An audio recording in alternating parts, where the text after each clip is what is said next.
Hi, welcome back on Do It Yourself channel. I'm going to show you how to enable developer option in your Realme 14 Pro Plus. So to the separation, slide up, scroll down to the settings, then scroll down and go to the about device. Go to the version, and there is a version number, so click on it 5 times. If you have a lock type screen, so write it, and voila, you are in developer option. So let's get back.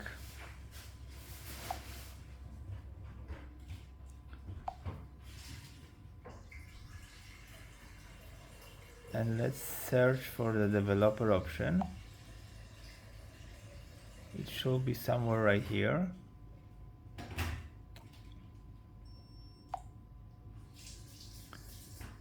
Developer option status.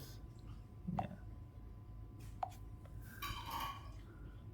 I think it should be right here. System.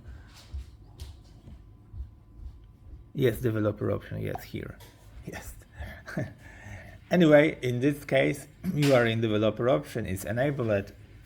There is a few options here, and there is also developer option. You can disable it right here by clicking on this button. And that's it for now. So I hope the video is helpful for you. If yes, you can leave a like, leave a comment, and leave subscribe, and see you by next video. Hey.